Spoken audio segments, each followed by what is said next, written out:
বিসমিল্লাহির রহমানির রহিম। Building engineering and construction পক্ষ থেকে আমি হৃদয় আছি আপনাদের সাথে। বিল্ডিং এর স্ট্রাকচারাল অ্যানালাইসিস এবং ডিজাইন সিরিজ টিউটোরিয়ালের 15তম পর্বে আপনাদের সবাইকে স্বাগতম। আপনারা যদি আমাদের টিউটোরিয়ালটি প্রথম দেখে দেখেন কেউ, তাহলে নিশ্চয়ই অবশ্যই আপনি পূর্বের টিউটোরিয়ালটি দেখে আসবেন, পূর্বের টিউটোরিয়ালগুলো আর কি। না হলে আপনাদের বুঝতে পারবেন না কিছুই, কারণ এটা একটা সিরিজ টিউটোরিয়াল। আপনি যে প্রথমে থেকে না দেখলে, এখানে হুট করে প্রথমটা দেখলে বুঝতে পারবেন না। আমি গত পর্বে দেখিয়েছিলাম যে কিভাবে আপনারা আর্থকোয়াক লোড অ্যাসাইন করবেন। তো আজকে আমি দেখাবো কিভাবে উইন্ড লোডটা অ্যাসাইন করবেন এবং ডিফাইন করবেন এবং অ্যাসাইন করবেন। আমাদের উইন্ড লোড ডিফাইন করার পূর্বে আমাদের কিছু কাজ করে নিতে হবে, সেটা হলো আমাদের ডায়াফ্রাম করে নিতে হবে। আসলে আমাদের এই টাইপসের কাজের কিছু সিকোয়েন্স আছে, সিকোয়েন্স অনুযায়ী আপনি যদি কাজ না করেন তাহলে আপনি অ্যাকুরেট রেজাল্টটা পাবেন না। তো এই যে আপনি যদি মনে করেন উইন্ড লোডটা যদি আমাদের সবার আগে অ্যাসাইন করে দেন, তাহলে কিন্তু সেক্ষেত্রে আপনি পারফেক্ট রেজাল্ট পাবেন না, কারণ তখন উইন্ড লোড সে কাউন্ট করবে না। উইন্ড লোড ইয়ে করার আগে, ডিফাইন করার আগে অবশ্যই আপনাকে ডায়াফ্রাম করে নিতে হবে। আচ্ছা, তো ডায়াফ্রাম করে নিতে হবে। এখন ডায়াফ্রাম বিষয়টা, জিনিসটা কি আসলে, সেটা আমাদের জানা প্রয়োজন। তো ডায়াফ্রাম হলো আমাদের, ডায়াফ্রামকে আমি একটা কালেক্টর হিসেবে কালেক্টর বলতে পারি। কালেক্টর মানে এটা হলো আমাদের বিল্ডিং এর চারপাশে আমাদের বাতাস প্রবাহিত হবে। তো সে এই চারপাশের বাতাসগুলোকে সে কি করবে, টেনে আমাদের সেন্টারে একটা একটা পুরো বিল্ডিং একটা সেন্ট্রয়েড তৈরি করবে, সেখানে সে নিয়ে আসবে, একটা রেজাল্টেন্ট ফোর্স তৈরি করবে আর কি। তো এটা আসলে ডায়াফ্রাম আর কি। আমরা একটু পরে দেখবো যে যখন আমরা ডায়াফ্রামটা অ্যাসাইন করবো। তো ডায়াফ্রাম অ্যাসাইন করার আগে আগে আমাদের আরেকটা বিষয়ে খুব গুরুত্বপূর্ণ আরেকটা বিষয় খেয়াল রাখতে হবে, সেটা হলো আমাদের ডায়াফ্রামটা অ্যাসাইন করতে হবে শুধুমাত্র এক্স ওয়াই প্লেনের মধ্যে। আমাদের যে সকল ফ্লোরগুলো থাকবে সেগুলোতে, অন্য কোনো জেড অ্যাক্সিসের মধ্যে যে ফ্লোরগুলো থাকবে সেগুলোতে করা যাবে না। যেমন আমি যদি থ্রিডিতে দেখাই, আমাদের এই যে ইনক্লাইন পোর্শনে, যে আমাদের সিঁড়ির ইনক্লাইন পোর্শন আছে, এটা কিন্তু আমাদের এই পোর্শনটার আমরা যদি ডিস্টেন্স হিসাব করি, তাহলে এটা আমাদের কিন্তু জেড মানে জেড অ্যাক্সিসের দিকে এটা আমাদের ডিস্টেন্স আছে। মানে ইনক্লাইন পোর্শনগুলো আমাদের ইয়ে করা যাবে না, ইনক্লাইন পোর্শনগুলো আমাদের ডায়াফ্রামে করা যাবে না।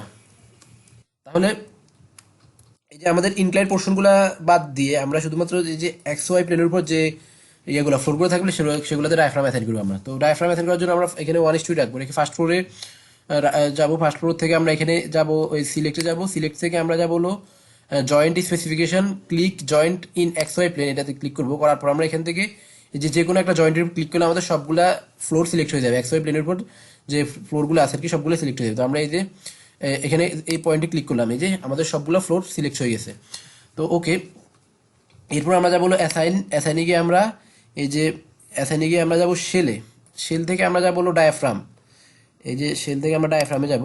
ডায়াফ্রাম থেকে আমরা এই যে D1 দিব। এখন আমরা এই D1 জিনিসটা কি আমরা এটা দেখবো। ডায়াফ্রাম, এই যে ডায়াফ্রাম মূলত দুই প্রকার, একটা হলো আমাদের রিজিড ডায়াফ্রাম আর একটা হলো সেমি রিজিড ডায়াফ্রাম। তো এখন কখন রিজিড ডায়াফ্রাম হবে আর কখন সেমি রিজিড ডায়াফ্রাম হবে, তো সেটা আমি আপনাদেরকে দেখাই। এটা আমাদের ASC কোডে তারা বলে দিয়েছে, যে আমেরিকান সোসাইটি অফ সিভিল ইঞ্জিনিয়ার্সের যে কোড সেটাতে আছে। তো ASC 705 এর আপনারা 124 নাম্বার পেজে গেলে এটা পেয়ে যাবেন। এই যে rigid diaphragm condition, diaphragm of concrete slab or concrete filled metal deck with span to depth ratio of 3 or less in structure that having no horizontal irregularities are permitted to be idealized as rigid. তাহলে আমাদের যখন স্প্যানের আমাদের বিল্ডিংটার depth এবং উইডথের ratio আমাদের 3-এর চেয়ে কম হবে, যে স্প্যান টু ডেপথ রেশিও আমাদের 3-এর চেয়ে কম হবে, তখন আমাদের সেটা হবে রিজিড ডায়াফ্রাম। আর 3-এর চেয়ে বেশি হলে তখন আমাদের সেমি রিজিড ডায়াফ্রাম। নর্মালি আমাদের আরসিসি বিল্ডিংগুলো রিজিড ডায়াফ্রামই হয়, কারণ এখানে আমাদের লেন্থ এবং উইডথের রেশিওটা আমাদের 3-এর চেয়ে কমই হয় নর্মালি। আর স্টিল বিল্ডিংগুলো ম্যাক্সিমাম ক্ষেত্রে আমাদের, যেমন আমরা ইন্ডাস্ট্রিয়াল যে বিল্ডিংগুলো আছে অনেক লম্বা লম্বা হয়, সেগুলো আমাদের কিন্তু লেন্থ এবং উইডথের রেশিও কিন্তু 3-এর চেয়ে বেশি হয়ে যায়, সেগুলো আমাদের সেমি রিজিড ডায়াফ্রাম হয়। আরসিসি বিল্ডিংগুলো ম্যাক্সিমাম আমাদের রিজিড ডায়াফ্রাম হয়। তো আপনি মূলত এখান থেকে দেখবেন আর কি, যদি আপনার বিল্ডিং এর লেন্থ এবং উইডথ মেপে দেখবেন, যদি আমাদের রেশিওটা 3-এর চেয়ে বেশি হয়ে যায়, তাহলে সেক্ষেত্রে আপনি সেমি রিজিড ডায়াফ্রাম দিবেন, আর যদি 3-এর চেয়ে কম হয় তাহলে সেক্ষেত্রে রিজিড ডায়াফ্রাম দিবেন। তো আমরা যে এখানে আমরা যদি মডিফাই হতে দিই, প্রাথমিকভাবে রিজিডই থাকবে, রিজিড ক্লিক করা থাকে আর কি। তো আপনি রিজিডই রাখবেন এটাকে। ওকে, এবার ওকে ক্লিক করবেন। এরপর আমরা এখানে D1 দিয়ে এই যে ওকে অ্যাপ্লাই দিব। আমরা D1 সিলেক্ট করে অ্যাপ্লাই ওকে। এই যে, তো আমি যেটা প্রথমে বলছিলাম, সে কি করবে, যে আমাদের এটা কালেক্টর হিসেবে আমি এটাকে বলছিলাম, এটা একটা কালেক্টর। সব পাশ থেকে আমাদের উইন্ডের যে প্রেশারটা আছে বা উইন্ডের যে লোডটা আছে, এটা কালেক্ট করে সে একটা সেন্টারে নিয়ে আসছে এবং একটা রেজাল্টেন্ট হিসেবে কাউন্ট করবে। মানে একটা আমরা এই উইন্ড লোডটা আমরা ডিফাইন করার পর আমরা এখানে দেখতে পাবো আসলে কি পরিমাণ লোড কাজ করতেছে এখানে উইন্ডের জন্য। তো সেটা আমরা দেখতে পাবো। এখন আমাদের কাজ হলো প্রত্যেকটা ফ্লোরে ইন্ডিভিজুয়ালি প্রত্যেকটা ফ্লোরে আমাদের ডায়াফ্রামটা অ্যাসাইন করে দিতে হবে।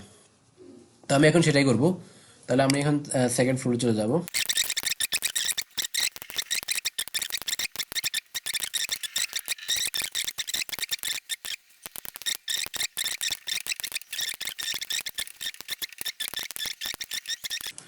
এই যে আপনারা দেখতে পাচ্ছেন আমার কিন্তু সবগুলো ফ্লোরে আমি ইন্ডিভিজুয়ালি ডায়াফ্রাম অ্যাসাইন করে ফেলছি।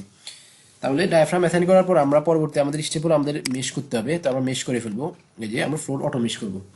আচ্ছা, এখন আমরা মেশ করবো কেন? মেশ করবো হলো আমরা এই কারণে যে আমরা আমাদের লোডটা যাতে অ্যাকুরেটভাবে মানে সঠিকভাবে ট্রান্সফার হয়, মানে ক্ষুদ্র ক্ষুদ্র অংশে ভাগ করলে আমাদের লোডগুলো আমাদের পারফেক্টভাবে ট্রান্সফার হবে আর কি। আমরা finite element finite equation form করবে আমাদের এখানে, তো সেজন্য আমরা মূলত মেশটা করি আর কি।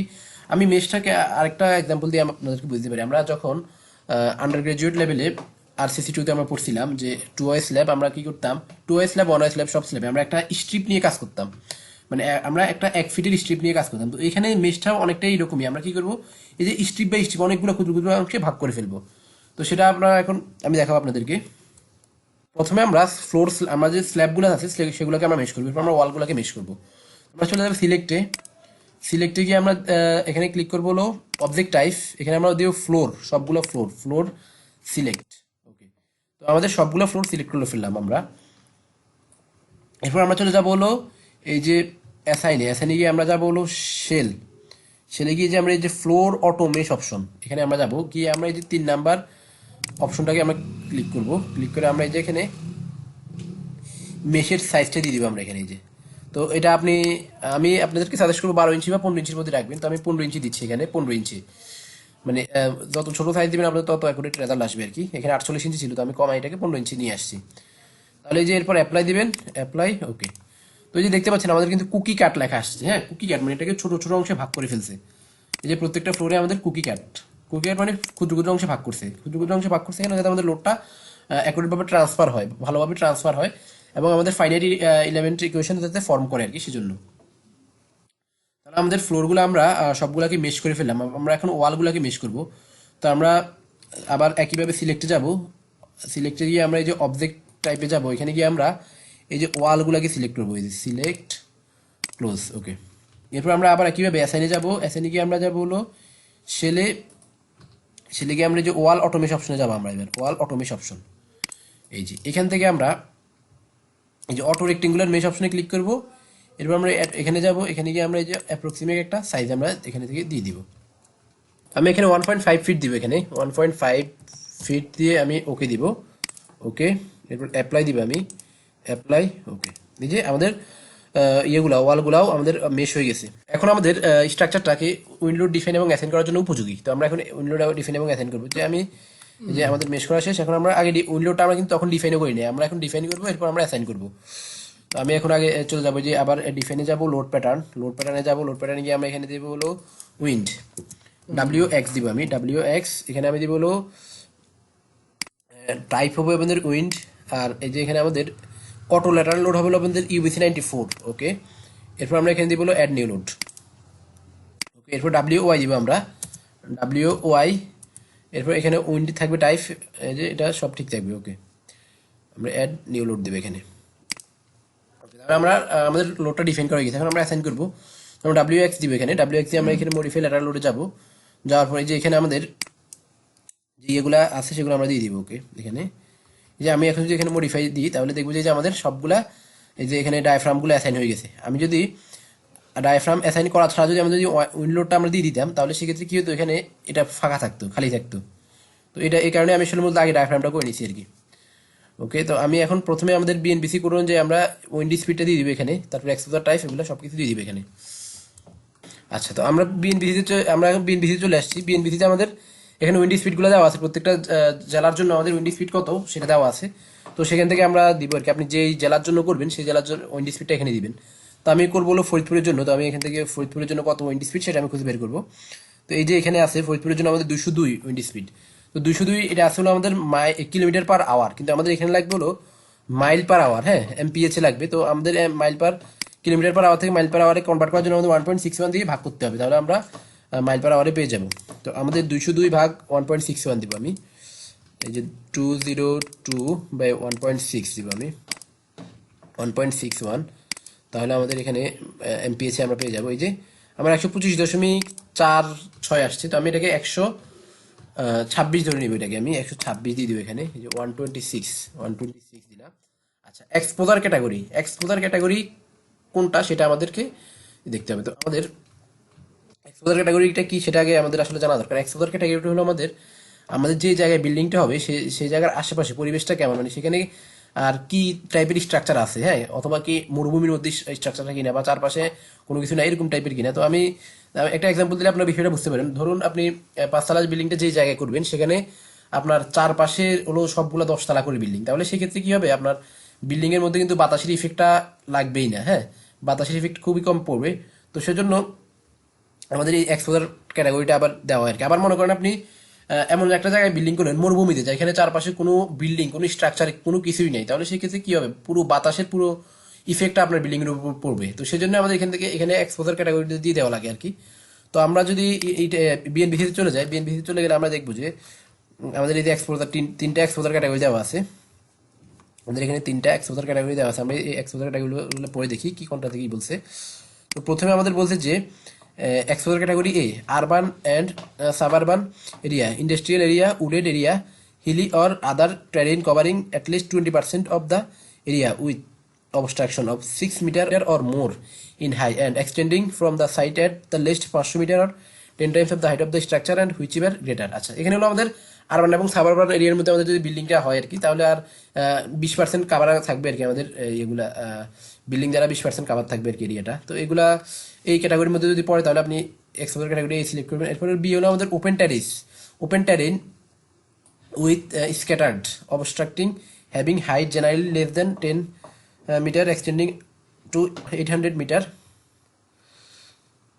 or more than the site any full quadrant, this category includes airfield। আচ্ছা, এখানে এখন আমাদের এক্সপোর্টার ক্যাটাগরি বিটা হবে হলো কিসের জন্য, কিসের ক্ষেত্রে বলতো, সেটা হলো আমাদের এয়ারফিল্ডের মধ্যে যদি আমাদের কোনো বিল্ডিং হয়, ওপেন পার্ক ল্যান্ডের মধ্যে যদি কোনো বিল্ডিং হয়, separately built up outskirts of town অথবা flat open country or grassland. আচ্ছা, যেখানে আমাদের মানে মোটামুটি ওপেন একটা স্পেসের মধ্যে যদি আমাদের বিল্ডিংটা, তাহলে আমাদের এক্সপোজার ক্যাটাগরি বি। আর সি হলো আমাদের flat and unobstructed open terrain, coastal area, river side facing bodies of water 1.5 kilometer or more width। exposure category C, extend island from the shoreline 400 meter or 10 times the height of the structure whichever is greater। আচ্ছা, যাই হোক, তো আমাদের exposure category C যেটা, সেটা হলো আমাদের যেখানে আমাদের নদীর আশেপাশে আর কি, রিভার সাইড নদীর আশেপাশে আর কোস্টাল এরিয়ার মধ্যে যদি বিল্ডিংটা হয় আর কি। তো আমরা সব দিক বিবেচনা করে দেখলাম যে আমাদের বিল্ডিংটা মূলত এক্সপোজার ক্যাটাগরি এতে পড়তেছে,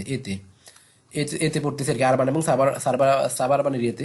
তো আমরা সেটা এতে দিয়ে দিব, এক্সপোজার ক্যাটাগরি এতে সিলেক্ট করবো। কিন্তু এখানে একটা শর্ত আছে, সেটা আমাদের এখানে এক্সপোজার ক্যাটাগরি এ নামে কোনো অপশন নাই। কেন অপশন নাই? কারণ আমাদের এই যে ইট্যাবস যেটা, সেটা কিন্তু আমাদের বিএনবিসি কোড অনুযায়ী না, ইউবিসি কোড অনুযায়ী। তাহলে আমাদের ইউবিসি কোডে চলে যেতে হবে। তো আমি ইউবিসি কোডে দেখাচ্ছি না, আমি জাস্ট এখানে বলে দিচ্ছি যে এখানে আমাদের বিএনবিসি এ ইকুইভ্যালেন্ট ইউবিসি বি, মানে বিএনবিসি আমাদের এতে যেটা আছে ইউবিসি কোডের বিতে সেটা আছে। তাহলে আমরা ইউবিসির বিটা সিলেক্ট করবো, এখানে ইউবিসির বিটা সিলেক্ট করবো। আর হলো ইম্পর্টেন্স ক্যাটাগরি ফ্যাক্টর, ইম্পর্টেন্স ফ্যাক্টরটা আমাদের 1, সেটা আমি গত আর্থকুয়েক লোডের মধ্যে দেখাইছিলাম আর কি। তো সেটা আশা করি আপনাদের মনে আছে। এরপর আমরা এই যে এক্সপোজার হাইট এখানে দিব। আমরা এক্সপোজার হাইট হলো আমাদের বাতাসটা কোথা থেকে, মানে কোন স্টোরি থেকে কোন স্টোরিতে আঘাত করবে সেটা, মানে বাতাসের ইফেক্টটা কাজ করবে আর কি। তো আমাদের টপ স্টোরিতে তো অবশ্যই কাজ করবে। আর হলো বটম স্টোরি আমাদের বেসে কিন্তু আমাদের বাতাসের ইফেক্ট পড়বে না, কারণ হলো মাটির নিচে কোনো বাতাসের ইফেক্ট নাই। তো সেজন্য আমরা এখানে দিব হলো ফার্স্ট গ্রাউন্ড ফ্লোর থেকে আমাদের বাতাসের ইফেক্টটা কাজ করবে। ওকে, এরপর ইনক্লুড প্যারাপেট হাইট। আমরা যদি প্যারাপেট ওয়ালের হাইট দিয়ে দিতে চাই, তাহলে সেক্ষেত্রে এটা দিয়ে দিব আমরা 3 ফিট, আমরা দিব এখানে 3 ফিট প্যারাপেট ওয়ালের হাইট। আচ্ছা, এরপর আমরা এখানে এই যে উইন্ড ডিরেকশন আমরা এক্সপোজার উইথ এটা আমরা মডিফাই দিয়ে গিয়ে এখানে আমরা প্রথমে দিব 0 ডিগ্রি, এই যে এটা কেটে আমরা 0 দিয়ে দিব। ওকে, এরপর আমরা 90 ডিগ্রি দিব আবার পরবর্তী ওয়াই এর জন্য আর কি, আমরা এটা তো ডাব্লিউ এক্স। আচ্ছা, এখানে আমাদের এখানে উইন্ডওয়ার্ড কোফিসিয়েন্ট এবং লিওয়ার্ড কোফিসিয়েন্ট আছে। তো আমরা সবসময় মানে উইন্ডওয়ার্ড কোফিসিয়েন্ট হলো বাতাসটা কোন দিক দিয়ে ঢুকবে, তো আমরা সেটা দিয়ে দিব। আর লিওয়ার্ড কোফিসিয়েন্ট হলো কোন দিক দিয়ে বের হবে আর কি। তো আমরা শুধু একবার এক্স এর জন্য ডাব্লিউ এক্স এর জন্য আমরা দিব যে দিক দিয়ে ঢুকবে, ডাব্লিউ ওয়াই মানে এর বিপরীত দিক দিয়ে ঢুকবে, তাহলে আমাদের দুইটা ব্যালেন্স হয়ে যাচ্ছে আর কি। আমরা লিওয়ার্ড কোফিসিয়েন্টটা দিব না, তো এখানে আমরা 0 দিয়ে দিব আর কি। 0 আসলে অ্যাকচুয়ালি নিবে না এটা, তো আমরা 0.001 দিয়ে দিব এখানে, তাহলে ওকে। আর এই কোফিসিয়েন্টটা আমরা এক্সেল শিটের সাহায্যে বের করবো। আমরা এক্সেল শিটে চলে যাবো। এক্সেল শিটে গেলে আমরা দেখবো যে আমাদের বিল্ডিং এর লেন্থটা লাগবে, length along X direction, length along Y direction, তো এটা আমাদের লাগবে। আর হলো আমাদের বিল্ডিং এর হাইটটা লাগবে, তিনটা হলে আমরা কোএফিসিয়েন্টগুলো বের করতে পারবো। তো আমি চলে যাব আমাদেরকে এখন অটোক্যাডে চলে যেতে হবে। অটোক্যাড থেকে আমাদের বিল্ডিং এর লেন্থ এবং হাইটগুলো বের করে নিয়ে আসতে হবে আর কি। তাহলে আমরা এখন অটোক্যাডে চলে যাবো। অটোক্যাডে গিয়ে আমরা আমাদের দেখবো বিল্ডিং এর লেন্থ এবং উইডথ কত, সেটা আমরা দেখে আসবো এখান থেকে।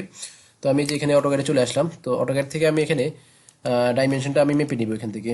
আমাদের এই যে লিনিয়ার নিলাম, তো আমি মোস্ট আউটার ফেস থেকে নিব ডিস্টেন্সগুলো। তো আমি এই যে এখানে একটা ক্লিক করলাম, আর এই যে এখানে একটা ক্লিক করলাম। তাহলে আমাদের এখানে আসতেছে হলো 52 ফিট 1 ইঞ্চি আর কি, 52 ফিট আসতেছে। তো আমি 52 ফিট নিব এখানে। আর এখানে আমাদের কত ফিট আসতেছে সেটা আমি দেখি। আমাদের মোস্ট আমরা আউটার ফেসটা নিব এবং ম্যাক্সিমাম লেন্থটা নিব আর কি, 52 ফিট। আর আমাদের এটা আসতেছে হলো 37 ফিট 6 ইঞ্চি, মানে 37.6 ফিট, 37.5 ফিট। তাহলে আমাদের এক্স ডিরেকশন আসছে হলো 37.5 ফিট। আমরা এটা দিয়ে দিব এক্সেলে, এই যে length of building along x direction. তাহলে আমাদের এটা হলো 36.5 ফিট। আর লেন্থ অ্যালং ওয়াই ডিরেকশন সেটা আমরা দিয়ে দিব। তো ওয়াই ডিরেকশন আমাদের ছিল হলো 52 ফিট। আমাদের 52 ফিট ছিল এখানে, 52 ফিট ছিল, 52 ফিট 1 ইঞ্চি। তো আমি 52 ফিট দিব এখানে, 1 ইঞ্চি আমাদের প্রবলেম হবে না। তো আমি এখানে 52 ফিট দিয়ে দিব, 52। ওকে। আর আমরা এখানে আমাদের বিল্ডিং এর হাইটটা দিয়ে দিতে হবে। তো আমি বিল্ডিং এর হাইটটা যদি একটু হিসাব করে ক্যালকুলেট করি তাহলে আমরা পেয়ে যাবো এখানে। বিল্ডিং এর হাইট হলো আমাদের বিল্ডিং এর হাইট হচ্ছে এখানে, প্রথমে হলো আমাদের বটম স্টোরে আমি 6 ফিট দিয়েছিলাম, যোগ আমাদের 11.5 ফিট দিয়েছিলাম হলো আমাদের ফার্স্ট ফ্লোর। আর বাকি আমাদের 5টা ফ্লোর দিয়েছিলাম আমি হলো 10 করে। ওকে। প্লাস আমাদের মেশিন রুমের জন্য হলো আমি দিয়েছিলাম 3 ফিট 8 ইঞ্চি আর কি। তো আমি 3.5 ফিট ধরতেছি এটাকে, 3.5। আর আমাদের 3.2 দিয়েছিলাম, তো এটাকে আমি 3.3 ফিট ধরতেছি। 3.2 দিয়েছিলাম আর কি আমি, 3 ফিট 2 ইঞ্চি দিয়েছিলাম আমি মেশিন রুমের টপ থেকে আমাদের স্টেয়ার টপ পর্যন্ত আর কি। তো সেটা আমি 3 ফিট দিলাম। আর হলো আমাদের 6 ফিট দিয়েছিলাম হলো ওভারহেড ওয়াটার রিজার্ভারের জন্য। আমাদের এখানে আসতেছে 80 ফিট। তো আমাদের বিল্ডিং এর হাইট হবে হলো 80 ফিট দিয়ে দিব আমি এখানে। 80 দিয়ে দিই ইন্টার, এই যে 80 দিলে ইন্টার। আর আমাদের ওয়ান ডিরেকশন হলো এক্স ডিরেকশন থেকে আসবে, মানে পারপেন্ডিকুলার টু ওয়াই ডিরেকশনে থাকবে। তো আমাদের এখানে আসতেছে, আমরা এখানে ফাইনাল রেজাল্টে চলে গেলে পাবো বলে যে 1.57 আসতেছে আমাদের এখানে সিকিউ এর মান। 1.57 আমরা দিয়ে দিব, এই যে 1.57, 1.57। ওকে। তাহলে আমাদের এখানে দেওয়া হয়ে গেছে। এখানে আমরা 0 ডিগ্রি রাখবো। ওকে। ওকে। তাহলে আমাদের এক্স ডিরেকশন দেওয়া হয়ে গেছে, আমরা ওয়াই ডিরেকশন দিব। তো ওয়াই ডিরেকশন আমরা মডিফাই ল্যাটারাল লোডে যাবো। মডিফাই ল্যাটারাল লোডে গিয়ে আমরা এখানে 126 দিয়ে দিব, আবার 126। ওকে। আর আমাদের অ্যাক্সেলারেটর বি থাকবে, এটা 1 থাকবে। আর এগুলা এখানে আমাদের বটম স্টোরিটা হবে হলো গ্রাউন্ড ফ্লোর, আর ইনক্লুড প্যারাপেট ওয়াল হাইট এখানে আমরা দিব হলো 3 ফিট। ওকে। আর আমাদের এখানে এই যে এটাতে মডিফাই দিয়ে যাবো আমরা, এখন আমরা এটা দিব 90 ডিগ্রি, আমরা চেঞ্জ করে 90 ডিগ্রি দিব। ওকে দিব আমরা, ওকে দিব আমরা এখানে। এরপর আমরা এখানে এই যে ওয়াইন্ডওয়ার্ড, আমাদের লিওয়ার্ড কোফিসিয়েন্ট আমরা 0.001 দিব, 0.001। আর এখানে আমরা এই যে আবার ওইখানে এক্সেল শিটে চলে যাবো। এক্সেল শিটে চলে গিয়ে আমাদের বিল্ডিং এর আমরা ইয়ে করে দিব, এখানে এক্স ডিরেকশন দিয়ে দিব আমরা, লং এক্স ডিরেকশন। আমাদের এখানে ওয়াইন্ড কোফিসিয়েন্ট ফাইনাল রেজাল্টের মধ্যে আমরা দেখবো 1.34 আসতেছে এখানে আমাদের। তাহলে আমরা এই যে এখানে 1.34 দিয়ে দিব, এখানে 1.34। ওকে। তো এখানে আমাদের তাহলে আমরা ওকে দিব। ওকে। আমাদের এই যে ওয়াইন লোডটা আমাদের কিন্তু ডিফাইন করা হয়ে গেছে, কিন্তু ওয়াইন লোড ডিফাইন এবং অ্যাসাইন করা হয়ে গেছে। তো আজকে এ পর্যন্ত। আমি পরের ভিডিওতে দেখাবো আমাদের এই যে ওয়াইন লোড আমরা ডিফাইন করলাম এবং অ্যাসাইন করলাম, আমাদের কি পরিমাণ লোড কাজ করতেছে। তো সেটা আমি দেখাবো, সরাসরি দেখা যাবে এখানে আমাদের। তো আজকে এতটুকুই।